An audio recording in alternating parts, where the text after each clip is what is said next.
A personality is what makes us unique. It's how we think, feel, and behave. A personality disorder is when this deviates strongly from cultural or societal expectations and causes impairment in day-to-day functioning. Narcissistic Personality Disorder is a Cluster B disorder in the Diagnostic and Statistical Manual 5th edition, characterized by grandiose thoughts of self-importance, an excessive craving for admiration, and a lack of empathy for others. It has two main types: overt or grandiose, featuring more typical narcissistic traits such as being very confident, exhibitionist, and outgoing, and this group also tends to be dominating and assertive. The second type is covert or vulnerable, where the person presents as withdrawn and having low self-esteem, but still believe they are superior to others. This often manifests as being defensive and particularly sensitive to criticism. Free practice material is available through Wisdolia that gives you feedback as you answer.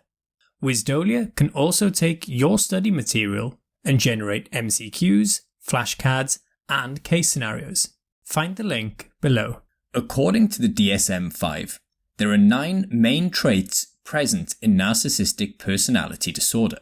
These are a grandiose sense of self-importance, which can include feeling more successful than they are, often manifesting as exaggerating achievements; a preoccupation with fantasies of unlimited success or power; a belief that they are special and unique and can only be understood by or should associate with other special or high-status people or institutions, partly because they feel these are the only groups that can understand them.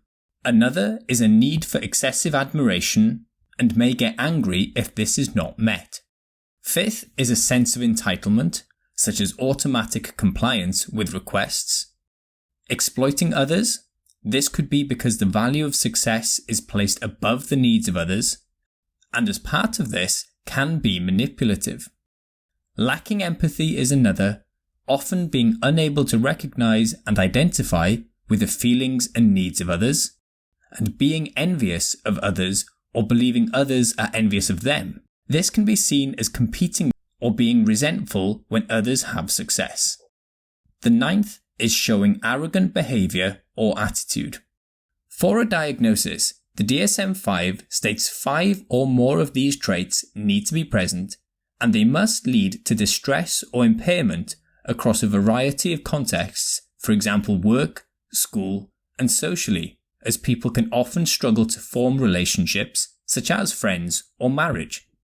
It should also be present from adolescence or early adulthood, as well as being pervasive, inflexible, and relatively stable over time. It is worth noting that there has been criticism of these criteria for failing to capture the full range of affected people, particularly those with more covert symptoms. A large proportion go undiagnosed, partly because many people do not seek medical attention, even if in distress. It's estimated that the median prevalence is around 1.6%, with some sources quoting up to 6% in the general population and nearly 1 in 5 in the clinical population. It is more common in males than females, with the ratio thought to be up to 3:1 male to female. An exact cause is not known, though it is believed that there is a strong heritable or genetic component, but not as much environmental impact.